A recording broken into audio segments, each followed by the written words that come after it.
Bienvenue ici au Pen Mirabeau. On va faire aujourd'hui le tour du proprio du championnat de France de modélisme. C'est parti.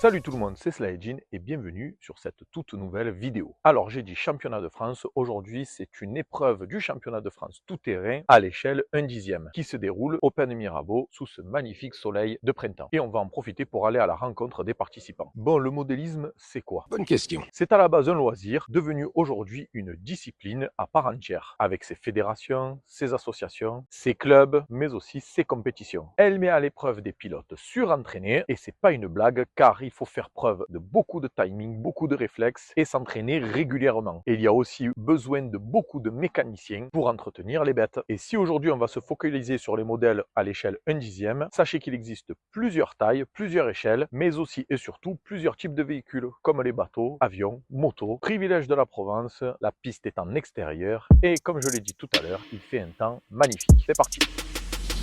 La piste des Pen Mirabeau se trouve pour les locaux dans le quartier des Cadenons, entre le stade de rugby et la piscine. Alors je dis là, mais il faut plutôt dire les, car outre la piste qui sert à la compétition de ce jour, il y a aussi une piste en terre beaucoup plus grande, utilisée surtout pour les plus grosses voitures à l'échelle 1/8. Alors, je suis accompagné aujourd'hui d'Arnaud qui m'a invité pour cette manche du championnat de France échelle 1/10 en tout terrain. Bonjour Arnaud, comment ça va? Bonjour. Bah écoute, merci d'être venu. Merci à toi. Ravi de te faire découvrir un peu notre petit monde du modèle réduit et de vous faire découvrir un complexe plutôt sympa dans le sud de la France. Du sud de la France. Alors, première question, qu'est-ce qui t'a amené vers le modélisme? Bah écoute, j'ai commencé il y a quelques années maintenant. Mon papa qui faisait un peu de modèle réduit. Et c'est vrai que, peu comme tout le monde, chaque Noël, je demandais la petite voiture radiocommandée. Et c'est parti de là, chaque année.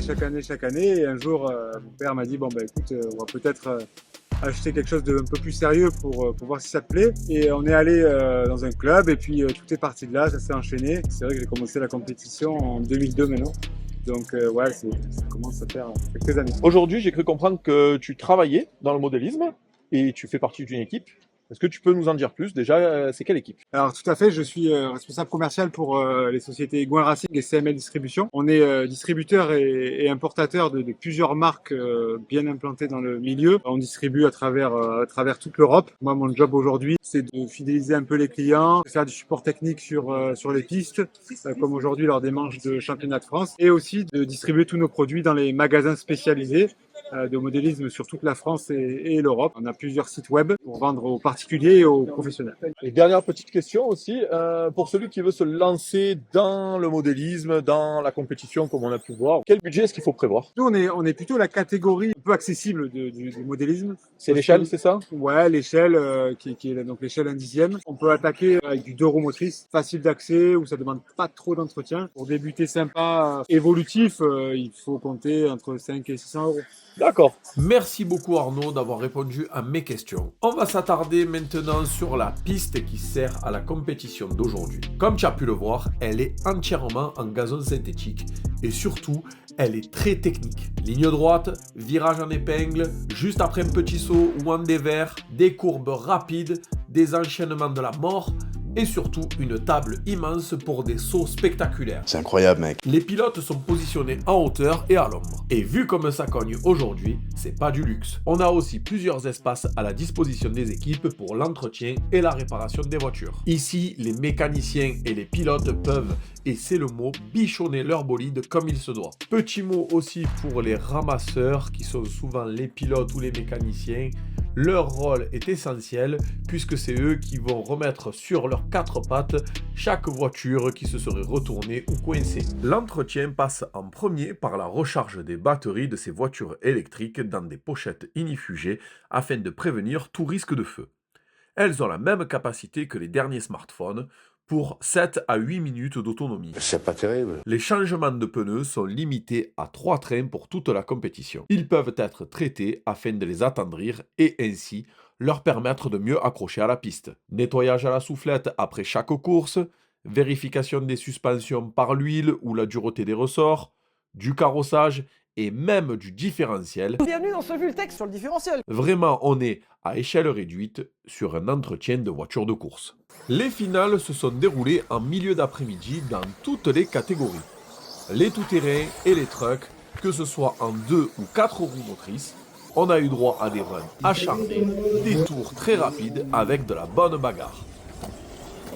Et à la fin, c'est le favori du jour qui l'a emporté. Il s'appelle Noah, il a 14 ans et il est temps de lui donner la parole. Est-ce que tu peux nous présenter tes bolides? Alors déjà bonjour à tous. Bonjour. Alors c'est un X-Ray XB2 2024 et un X-Ray XB4 2024 motorisé Corsatec et Servo Savon. J'ai rien compris. Quelle différence il y a entre ces deux véhicules? Déjà, moi, à première vue, je vois déjà les pneus qui n'ont pas la même largeur, surtout à l'avant. Celui-ci c'est un 4 roues motrices, l'autre c'est un 2 roues motrices. Qu'est-ce que tu préfères piloter, toi? Bah en fait ça dépend des pistes. Sur cette piste je préfère le 4-2. Le 4 roues motrices est plus rapide et il accélère plus fort aussi, j'imagine, comme pour les vraies voitures. Ta télécommande, est-ce que tu peux nous la présenter aussi? Bah, déjà c'est une MJ7, Sanoa MJ7. Comment on conduit ça? Ici il y a un volant, on tourne à droite, on tourne à gauche D'accord. pour accélérer Donc, tu as une gâchette, c'est ça, Gâchette. pour accélérer. et pour freiner. Pour freiner, c'est en dessous? Ah non, tu freines...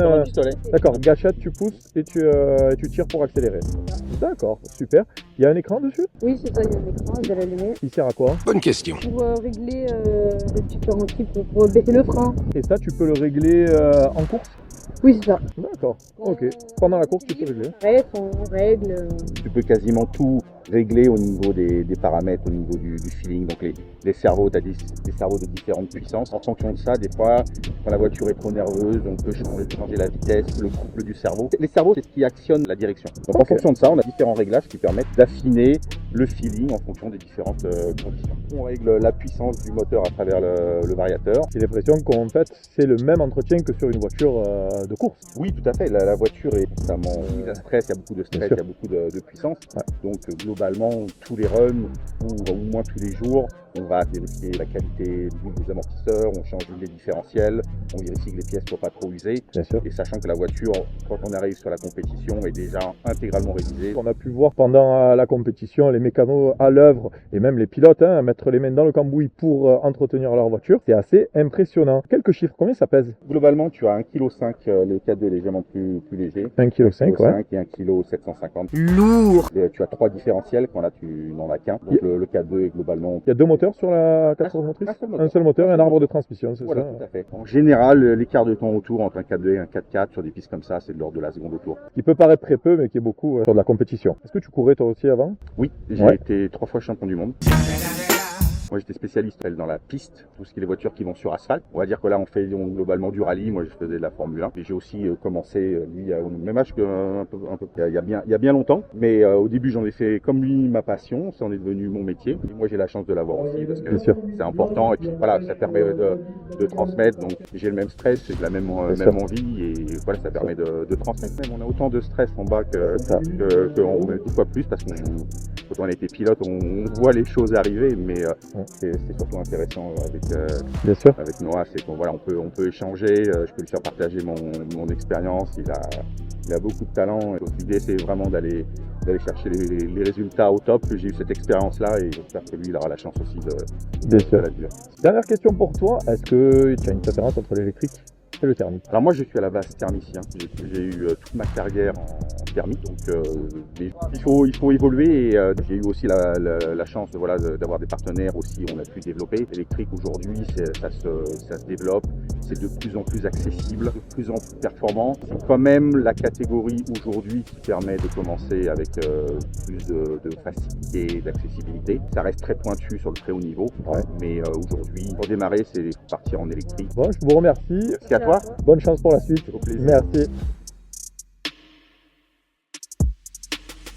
Un grand merci à Noah, vainqueur de la compétition de ce jour, grand espoir de la discipline à seulement 14 ans, mais aussi et surtout à Adrien, son mécanicien et mentor, et accessoirement triple champion du monde. Pas mal, non? C'est français. Merci aussi également à tous les participants qui se sont montrés très accueillants et bienveillants envers moi, tout comme les organisateurs. Enfin, merci à Arnaud de m'avoir invité et de m'avoir permis de découvrir cette discipline qu'il adore.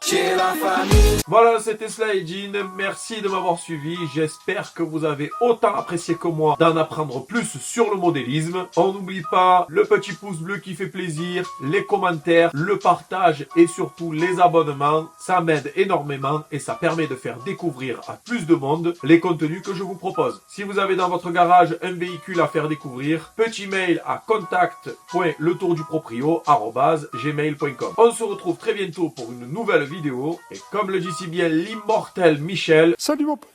ciao.